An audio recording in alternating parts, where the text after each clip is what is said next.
So something we're trying to do with this Amplify initiative is we're partnering with a lot of universities across the nation. I'm probably forgetting some names, but we have Berkeley, Stanford, Cornell, UPenn, Harvard, Yale, and a few others, along with some HBCUs.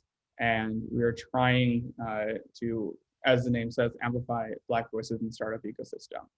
And we're really fortunate to have Cam here with us today, CEO and founder of Ucraft. And to get started, Cam, I'll let you introduce yourself.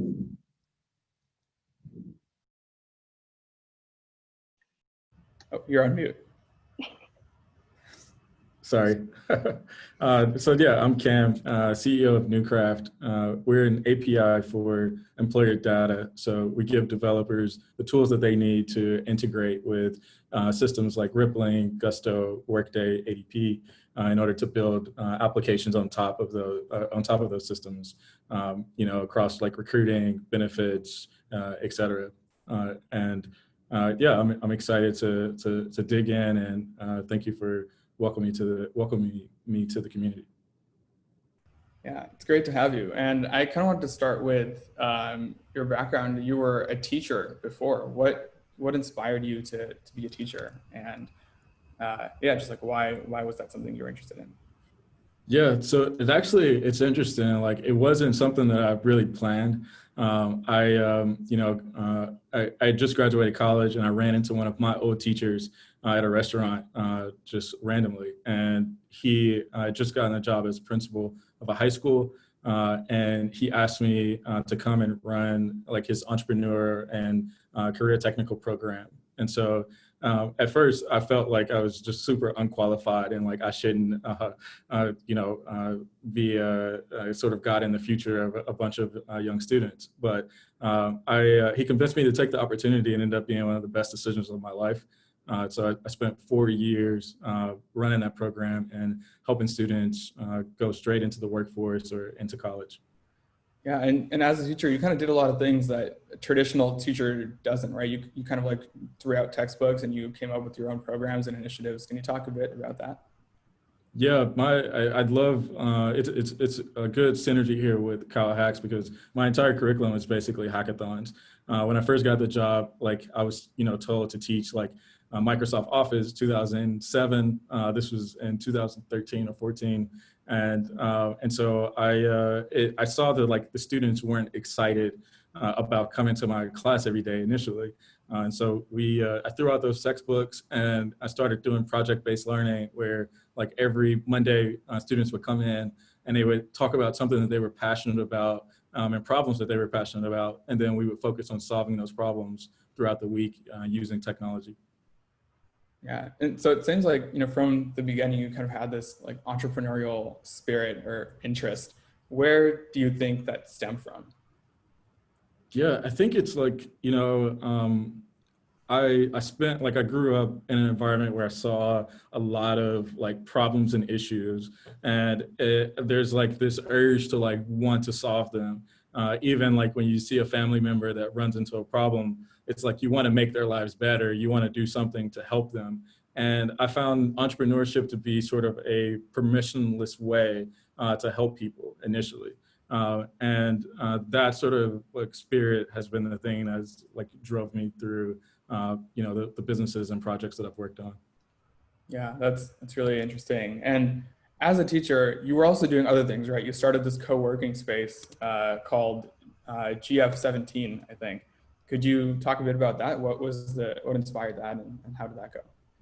Yeah, so my last year teaching, I realized that I needed to sort of, leave like the education system to solve a lot of the problems that I wanted to solve.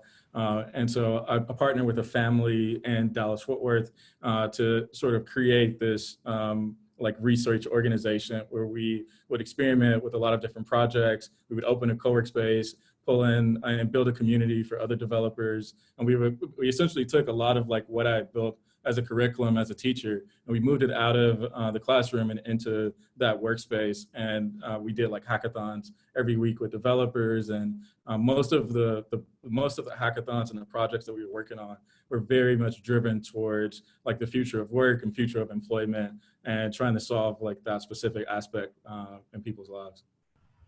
Yeah. So you're a teacher, you're starting this co-working space, and now all of a sudden you're a founder. Can you talk about how that transition happened from, like going into starting Newcraft, and what was Newcraft when it was initially born? Yeah, so the best project that kind of came out of GF17 for me personally was a patent that I designed, or a system that I designed. It ended up getting a US patent that generates job requisitions based on workplace data. And we never actually built it, but I designed the system. We went for a patent, and that sort of led me into thinking about what the hiring marketplace of the future would look like.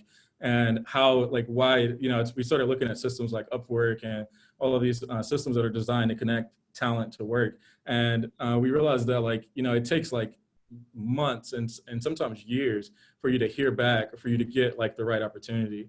And so I really wanted to solve that problem. And that was like the first thing that Newcraft was. We ended up applying to YC and going through the program there with like the hiring marketplace of the future. And that kicked off this like 24-month journey of more projects with that line of thinking. And that's what sort of led us to where we are today, and making it easy to integrate with systems that we needed to integrate with for a lot of our ideas. Wow. And I kind of want to go back to what you mentioned about YC. I think a lot of people that are watching this, or will be watching it later, are founders, especially young founders and students that are interested in going to YC or beyond. Can you talk a bit about what was that YC application process like, and what do you think helped you stand out? Yeah, the best advice that I got before applying to YC was like to aim through YC, not at it. And so the best position to be in, and it's a hard one, but it's to like go into YC and not really need YC to invest in you. Like the chances are just higher if you like already have that momentum. And so that's a lot of what I focused on. Once I received that advice, I just focused on the business. I didn't think about like how to hack the interview or how to hack the application. I just focused on like, the business that we were building, and how to make the product really good, and how to have customers that really enjoyed it. And that I found to be like, that advice turned out to be true, where when we went through the interview, the business would have continued with or without YC. And that helped our chances a lot. Yeah, and you've talked a lot about how YC was, maybe like the most intense 3 months of Newcraft. I'm curious if you have any stories or anything in particular that made you feel that way. Oh, I have so many stories. The 3 months is really intense. I think the like hardest day and the most intense day of our time during YC was one of the like partner demos that we had to do. We scheduled like basically time to show our product to our group and also to the partner that was leading our group. And that demo was just like really, really rough to get through. But it was one of those things where it's a lot of the value of YC, and to have like that sort of community, because we got a lot of feedback.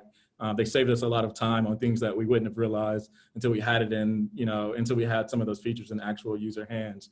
But that was like the most intense day, because we left the demo and we had to like peel ourselves off of the ground and like go back to like make the changes and fix the product. And was this like a live demo, or was it just like a presentation type thing? It was a live demo. Dang, what happened during the demo? Like anything in particular go wrong? So the craziest, or like one of the crazy things that happened is someone tried to like create a job, essentially like a micro job, and it broke for one. But then like they tried to, so they weren't able to even create the job. And then when they tried to go and put a payment method on file, like we didn't support the payment method that they wanted to use.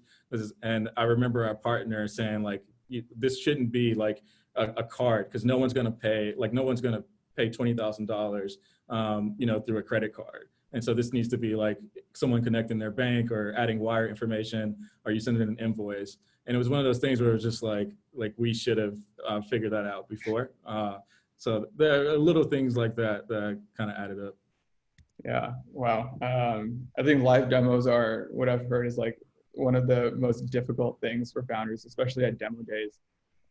Going for a live demo is quite quite tough. So props to you for doing that. Um, I'm curious. So after YC, how was demo day? You closed your seed round pretty quickly after that. What was demo day like in the few weeks following? Also intense, mostly like investor meetings and fundraising. And so that was also like a very intense time, but fortunately we were able to close, what we need to close to continue to build. And it felt good to go back to working on product afterwards. Yeah, and in these like while you were raising, how often did you think about kind of the iterations that Newcraft went through? Like, would you reflect on that pretty often in this process of being able to tell your story again and again to different investors, or were you more focused on just going forward? Like, what was your mindset like at that point in time? Yeah, during demo day, most of my mindset was like focused on the current, like the present time. So it was a lot of it was about like, this is how our users are using our product. And this is what the next, 6 months will look like for us. And if true, then like, here's how we can change, employment and make it simple for people over the next 3 to 5 years. So that was most of the mindset during the race. Wow. So you're raising, you're building your product, and your team at this time is pretty small, right? How many people? 3. 3 people. So how are you managing that with everything going on at once? Like, do you feel if you were to go back, would you want to have had a larger team at that time, or are you very happy with that? Or like, what was that time like in terms of growing and raising? I think it was sort of the ideal size, honestly, for that time period, because a lot of what we were focused on was building close relationships with our users and sort of working hand to hand with them to make sure that the product was exactly the way they wanted it to be. And I think it's like I think if we were a bigger team, we probably would have gotten away from that too soon. And so like being a team of 3, then I think was sort of ideal. But to your point, there are like so many moving pieces in a startup. And it's like, honestly, it's kind of like a trial and error thing where I think as founders, when you start a business, you learn how to do everything because it's a requirement. And it's just something that you kind of pick up over time and you get used to. Yeah, and you mentioned being close to your users, and your users have probably changed over time. I know initially you were starting with people that were looking for new jobs, and then talking to freelancers and talking to like product managers or engineers and designers at companies. Can you talk a bit about how the product has evolved over time and how the way you connect with users has changed as well? For sure. At one point, this was like a huge, it felt like a huge disadvantage for us because, at one point it felt like every 4 months we had a different user. And so it's like, like the group that we wanted to sell to the most from the beginning was developers. We felt that like we understood developers, we knew how to ignite a movement of developers in the ecosystem because like it's kind of like problem solvers recognize other problem solvers. And so that was always sort of our ideal customer. But with some of the projects that we created, we weren't always able to like stay squarely focused on that. And so like we went from developers to like end candidates who were searching for jobs to HR managers and leaders themselves. And at the time, again, it felt like a huge disadvantage of bouncing from place to place. And then like we hit this point where all of that kind of came together. And now like when a developer wants to build something on top of our API, we can quickly imagine like who their end users are, because at one point those were our customers. Like we've sold to HR leaders, we sold to, or we like helped people find jobs. And so like by having that experience and working with those people, we can like help our developers that are just starting out to understand their businesses a bit more by sharing that knowledge. Yeah, and kind of going through the development of your products, so you mentioned initially you were helping people that were finding jobs. What did Newcraft look like then? It sounds like the name was kind of inspired by that initial version. Yeah, and so the name Newcraft is actually just inspired by this idea that society should return to the point where like making things is, sort of a core value. And like the essence of, you have a craft that you're very, very proud of. Like the best example I can give is like, if we could,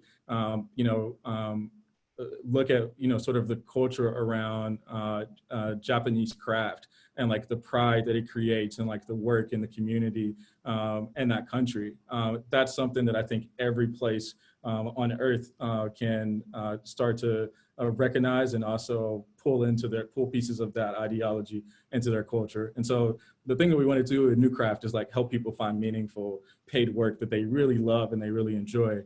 Because there's a lot of purpose in that. If you go back to like Josh Conley, who you mentioned earlier, and students that I worked with, the thing that I want most for them was like for them to be happy and to find like a work that they really enjoyed every single day.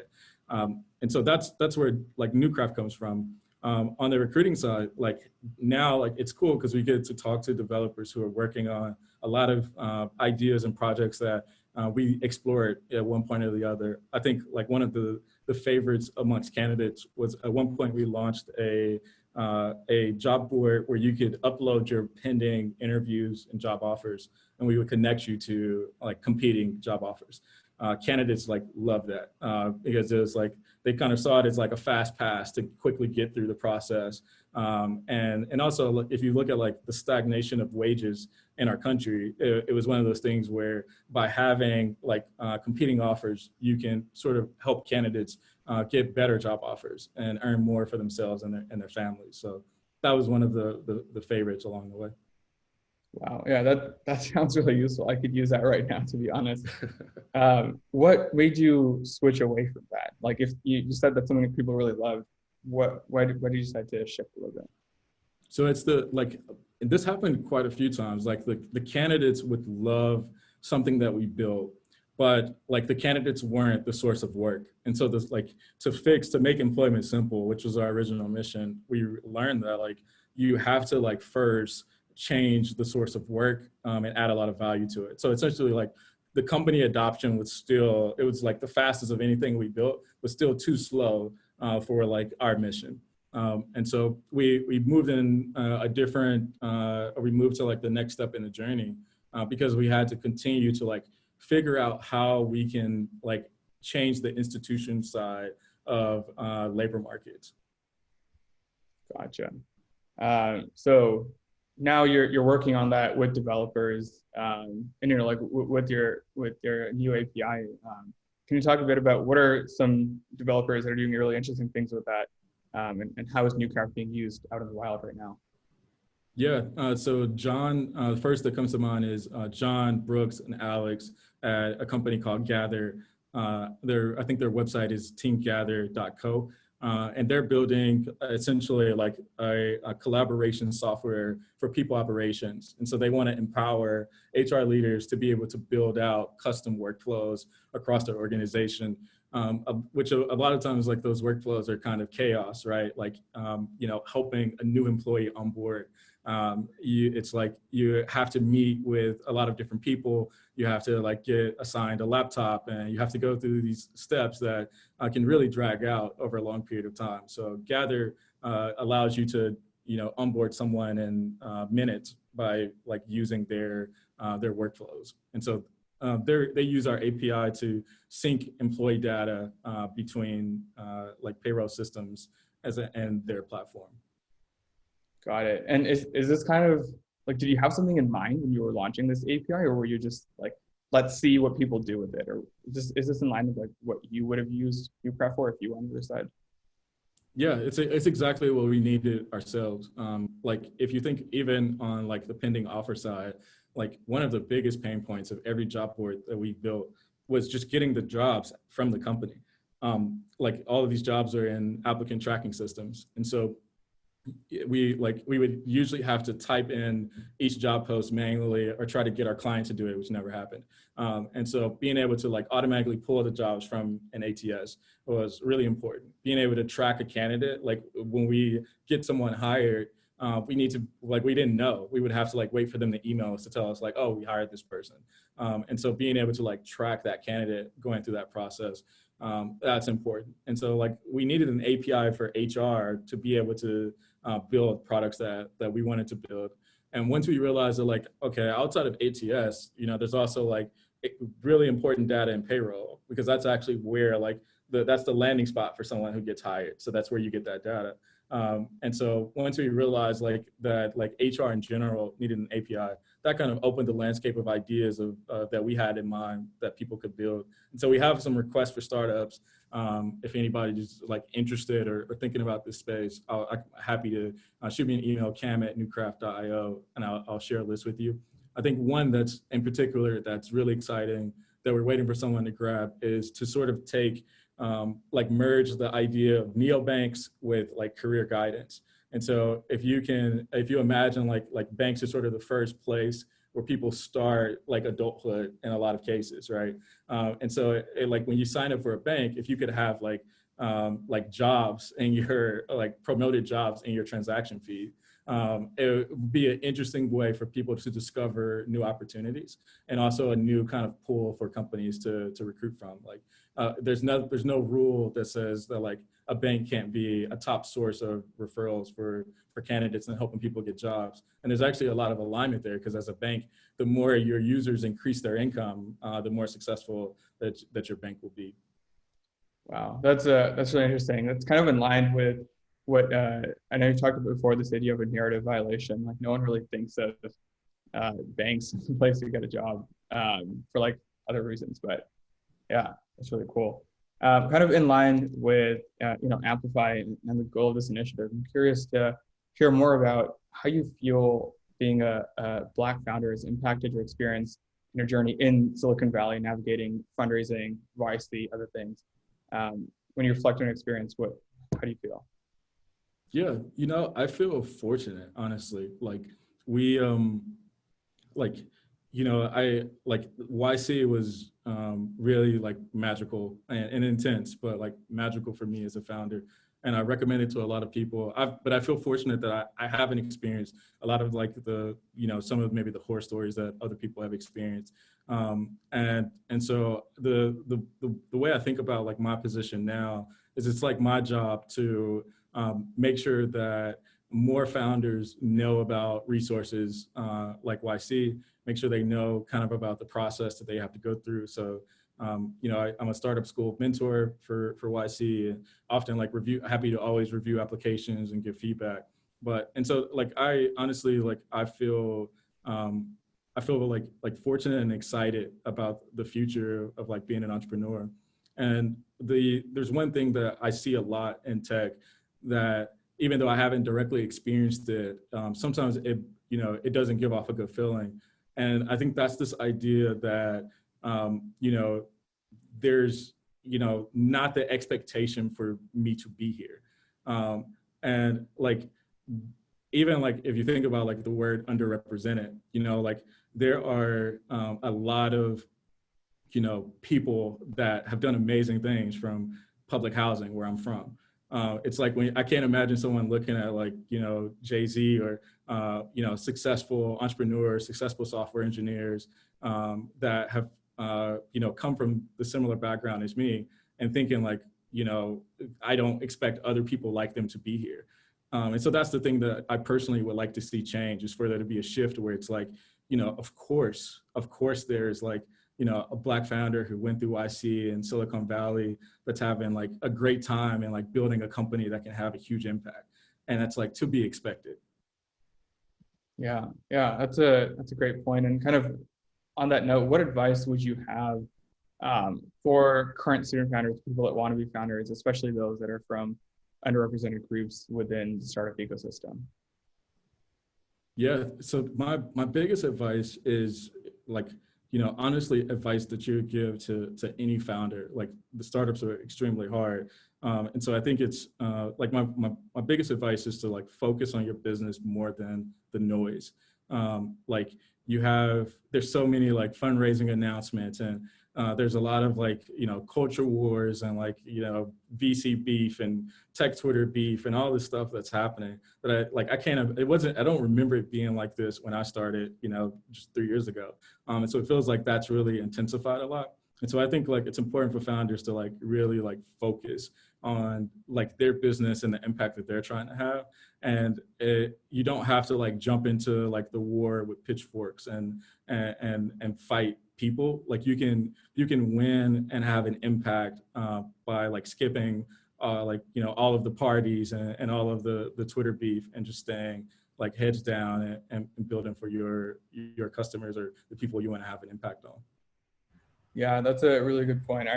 Especially in terms of Twitter beef. I remember when I first started following people in like the startup VC ecosystem on Twitter, it seemed like the only thing that mattered is if you have a strong opinion. And if not, then, you know, it's not relevant. And everyone's just trying to like push their very strong opinion out there.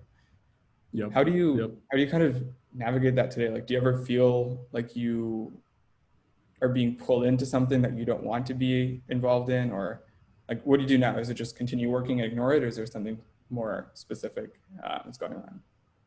Yeah, I think like I never feel pressure to jump into something, and I usually only, you know, like you know, maybe different than most people, but like my startup is where I go to battle for like my values and principles and the things I believe in. And so the way I like, instead of me like, you know, thinking of like me tweet, like if my tweeting about something is not going to nearly have as big of an impact as how I treat like my team members and how we treat our customers. And so I try to focus in there. You know, when I do have something to say that I think like could, you know, plant an idea or share a different perspective to like my few, like I think 800 followers or something like that, then I'll share it in hopes that like it can open some eyes or change some perspectives on how people think about things. Me, when I digest things, I try to like not digest as much these days. It's kind of like there can be like information overload, but I appreciate you know, different opinions from different people, and I don't want people to be afraid to you know, share their beliefs because they'll never change if they are afraid to. So I'd rather someone like say exactly what you believe, let me know exactly who you are, and then from there we can have a conversation about, you know, what may not be true, and go from there. Yeah, I think one more question that kind of aligns with this is, you know, maybe what is a really bad piece of advice you received early on, and maybe one of them is like, you know, to be active in Twitter or like the VC worse, but in general, like, what are some really bad pieces of advice you received early on that you wish you hadn't listened to? Yeah. Okay, the last piece. So I received bad advice that fortunately I did not listen to, but I'll try to think of advice that I wish I wouldn't have. Both, actually. Yeah. Both? Oh, Yeah. cool. Okay, so the first one, like advice that I didn't listen to, that it just seemed like it was like obviously bad, was there was a founder that, you know, I was sort of new to Silicon Valley, and you're trying to learn the ropes of a new city and a new environment. And I remember a founder telling me that like the best way to like raise money was to create this kind of like FOMO environment, and to like essentially like, you know, make it seem like you have more traction on the fundraising side than you actually had. Like, oh, I'm meeting with this investor, and like a lot of name dropping, and like that was pretty easy for me to sniff out and like realize that like it's against like what I believe in. And so, but I think that advice floats around a lot, and I think that's really bad advice. I think eventually, like, you're going to have to show a business that works, and the faster that you can do that, the better off, and not just trying to like put one VC against another to raise your seat round. It's kind of like I think it's missing like the mission and essence of what startups are supposed to be about. Bad advice that I took and I wish I wouldn't have, was someone told us at some point during our like YC journey that, you know, we needed to like focus on a specific direction because it was like, you know, the easiest to convey to like the masses. And I think like, you know, like if you go back to the story of like after our demo that went really bad, we didn't pull ourselves off the floor immediately. Like we had like a lot of debate amongst each other. And within that debate, you know, out came like, oh, we should just focus on like this, like one thing because everyone can understand it. And I took that advice, but I feel like I think that founders will be able to look themselves in the mirror and feel a lot better if they like stick to like what is gonna solve the problem that they initially set out to solve, and not to like shift based on like where the money is or what is easy to understand. Got it. Yeah, yeah, that's a really good point. I think one last question before we open up to audience is like, what's next for Newcraft? Like when you imagine a world 10 years from now, what does Newcraft look like? What is Newcraft doing? Yeah, so the goal of like 10 years from now is that like employment is simple. And I think this will happen whether Newcraft does it or not. There's just like, a lot of I mean, now especially like, 50 million people out of work and searching for jobs, and like more than that, if you look at like the global landscape. And so we need to make it possible for people to find jobs same day. And there's like that should like, if we're putting rockets on the moon and Mars, like we should have it. It should be possible for someone to press a button and find the job the same day. People should get paid the same day if they would choose. Payday loans shouldn't be a thing of the future. People should have better benefits, and things like health insurance shouldn't be attached to employment. And there should be other benefits like, your environment, or, like your family and generational wealth and the finances that are spread throughout your family from your job. That should be a lot easier to do. So like this, like if you think about like just the thought experiment of how do we make employment magical, that's the answer that Newcraft wants to help facilitate by inspiring a community of developers to start building for it. Yeah, and kind of going back to what you said about, right now 50 million people are out of a job. How have you seen that, like the impacts of that? What are some like interesting trends or things you've discovered when working with potential customers or just talking to your users, like as a result of changes right now? Yeah, I think like the biggest, like there are a couple like obvious changes that so I'll focus on like the non-obvious shift. I think one of the biggest is, over the last 4 years, there's been this idea that the economy is like booming and growing really fast. And I think what we've realized the last 6 months is that's not exactly true.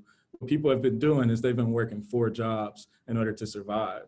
And that's like not the strongest society, for us to move forward. And so I think it's like the thing that I'm seeing is sort of this realization that bundled work is actually better. And like, it's like freelancing, I think, is a good path, and it has a low barrier to entry. And this is coming from someone who originally built like a freelancing platform. But I think it's like a good, like, it lowers the barriers. I think it's a great way to learn by doing, but I don't think it's necessarily the best way to live your life. And I think like us making like full-time employment options available to, and amazing full-time employment options available to more people is it's something that's, people are waking up to now. Got it. Awesome. We'll go to questions from the audience. We have one here. How does a typical day look like for you during these times? And how different is it from before the pandemic? Yeah, good question. So, before the pandemic, most of our time was trying to like find product market fit. It was trying to like get people excited about what we were building. And we're kind of like these employment education nerds who like find it, we found like job applications to be super interesting, and like, how can we change job applications? And the rest of the world was kind of like, I upload my resume, like, what else do you want me to do? And so that was our life before the pandemic, was trying to like figure out how to get people really excited about, something like job applications and what the future of them would be. And post-pandemic, since like we launched we started building our API and like refactoring our infrastructure and talking to developers about this current focus in May. And so that was like, right in kind of the middle of the pandemic. And since then, most of my day-to-day has been like talking to developers, doing hackathons with them. And we feel more like when we were like pushing before to try to get people to like believe in what we believed in, now we feel more pull, where people are pulling us and like actually like want to use the product and want to engage and want to imagine this future that we've been thinking about. So Post-pandemic has been a lot better than before, and like when we were really in the middle of it. Wow. How do you feel like being remote has helped you deal with that pull? Like, would you rather be doing having these conversations in person, or do you feel like being at home, you can talk to more people than you could have? I think the latter, like remote has allowed us to like speed up conversations with people. I do. So I like we're long remote. We'll be a remote company. I think remote work aligns with our mission of making an amazing full-time employment accessible to as many people as possible. So I totally believe in it as a good future. I think that now like we're just gonna like I would love to see other developers and founders start to build out apps that support the other side of that. Like we also need like, you know, like better remote work setups in our homes so that it's actually comfortable. We need like curated offline experiences where we're still able to connect with our teammates. Like there should be like an Airbnb for retreats, you know, where like I can quickly book time to go and like spend time with my team and connect person to person in a safe environment. And so I think there's an opportunity to reimagine the missing pieces that remote work doesn't provide. Yeah, wow, there's another startup idea right there, Airbnb for retreats. Um, One question got here from Daniel is, what would you like to see in the future of the gig economy, given that most startups seem to want to increase it rather than decrease it? Yeah, so I think like the future of the gig economy, and it, like sort of admittedly like by the gig economy itself is that a lot of those jobs, like there's a game plan and a roadmap to like automate them. You know, like Uber plans self-driving cars. They've bought companies, they've spent hundreds of millions of dollars on them. So there's no way we can paint a future where like we can't depend on our future on people being like Uber drivers and delivery drivers. These are while like they've created a lot of opportunity for people, you know, to be able to push a button and get work. We need to now do that for like, you know, full-time work and jobs that pay, you know, a lot better. And so that's how I think that's one of the ways that I think about the gig economy. I think it's a transition that we just have to do thoughtfully. Like we don't need to like, I don't think it's responsible to like end all like Uber drivers or Ubers in San Francisco at the like drop of a hat, because there's so many people that now depend on that for their livelihood. And so we need to like squeeze in other options as thoughtfully as we possibly can. And it may not be like the Uber driver that like gets access to like push a button full-time employment. It may be their kids. And that may be where the transition happens. But I think we definitely need to start the transition away from jobs that, you know, people have invested already to, you know, automate them at some point. Yeah, that's a really interesting perspective. I think your point on, you know, the gig economy, like Uber drivers or Uber Eats drivers, like they really help a lot of people right now. So it doesn't make sense to just kind of like pull that away, but a transition does need to be made. Yep. If you ever get the free time, what are you reading these days? Yeah, so I really like the book that I think her name is Nadia. I hope that's right. Just released called "Working in Public," and it's a book about like open source developers and sort of the culture that's been created around it. And it like debunks a lot of the myths and beliefs. Like there's kind of this belief that, you know, 1,000 developers are like working on open source projects together like seamlessly. And truthfully, like there's this like I can't remember the exact stat, but she's like, you know, 20% of developers actually maintain like all of open source. Don't hold me to that stat. It's probably not 100% correct, but it's like in line with like a small number of developers actually creating the bulk of the work. And she mentions like the guy who edits and maintains like English literature for Wikipedia. He does like 70% of it, and he's one person. And he does like, he maintains, edits, updates, created like 70% of English literature on Wikipedia. So there, she talks a lot about just this idea of like influencers and this idea that like there's like one person usually over a specific domain that does most of the open public work for it. So that's where I'm at so far. I'm still digging into it, but I really like it so far. Wow, wait, there's one guy that maintains 70% of English literature on Wikipedia. Yep. Wow. do you do you ever feel like that yourself? Like with the small team as a founder, you're maintaining so much of like now, but also where you want to go in the future. Like how do you manage that? Yeah, it definitely feels that way sometimes, like there's a lot of moving pieces. And from what I hear from like founders that are, at bigger companies than I am, it doesn't get any easier. Like the company just grows and there becomes more things to manage. So the thing that I've tried to create habits now that help with that. Like I try to fire myself from jobs and tasks, and like delegate and build sort of flywheels is what we call them internally. Like, how can we turn this from like, a process that's like super intense to maintain to a flywheel that can kind of work on its own? Yeah. Wow. One more question here. How big was the team at Newcraft from inception to right now? Has it been increasing in terms of number of people since the beginning? Yeah, so we've increased a little bit. We started with three full-time people, and now we're up to like six total in the company. Three are still only like full-time, W-2 today. The others are, sort of experts in their field that kind of come in and like help us with very specialized tasks when they can. And so there's more pieces than when we originally started, but we kind of kept the essence of a small team from the beginning. Yeah, and it seems like a very deliberate effort has been made to keep the team small. How do you navigate working with people that are part-time? It's definitely a challenge for some to find part-time workers that are still like invested in the company and willing to work for it. How do you go about finding those people? Yeah, I've been pretty lucky there. Like, I'll shout out my friend Sahil, who's a PM at Facebook now.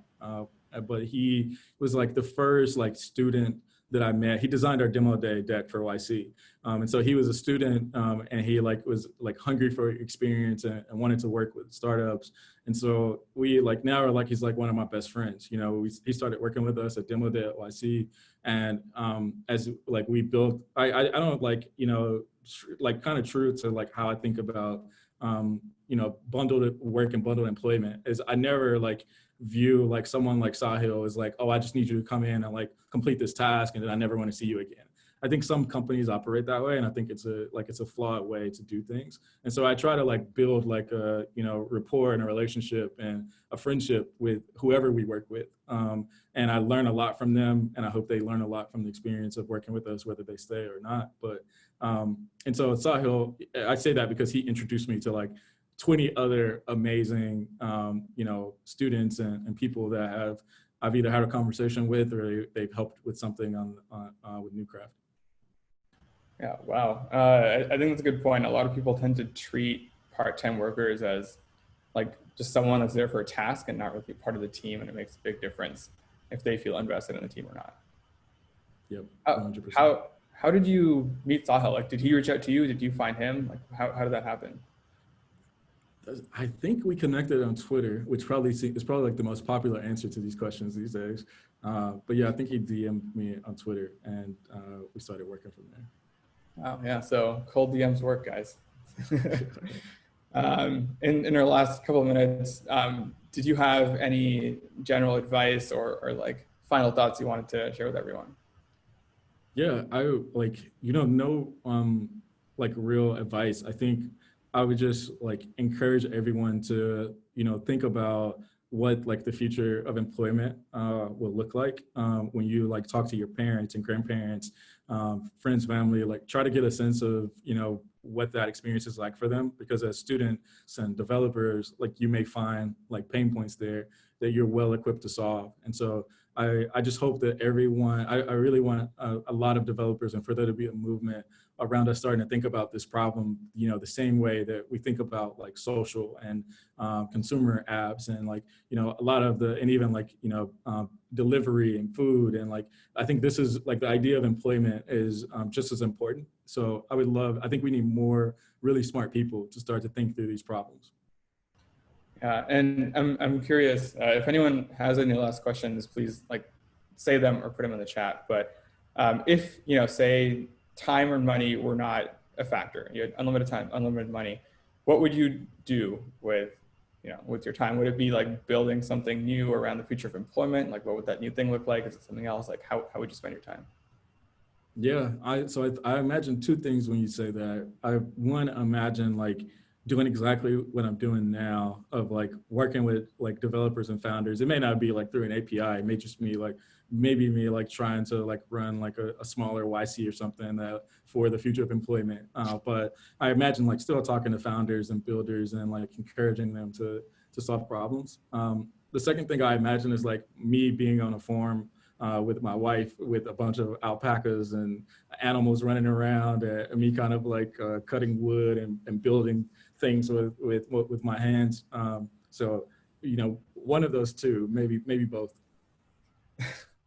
That's really interesting. Do you like go camping a lot, or like do you like being outdoors? Like, why do you want to be surrounded by So alpacas? we would need another 60 minutes for me to give you the full story on this. But the short story is I married a amazing cowgirl barrel racer, and like her family, really specializes in ranching, and so I had to I had to ramp up and learn as much as I could to be able to like pull my own weight there. So as like once I got more familiar, like they took a city boy and made me get outdoors a lot more, and so that's kind of where like my love for it comes from today.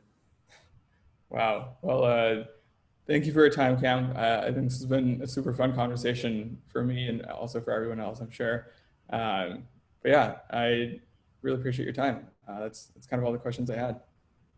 Awesome. Yeah, thank you. This was great. If anyone has any, I see Caesar just a city boy. I appreciate that. But yeah, if anyone has any questions, feel free to email me. Thank you so much for doing this. Thank you.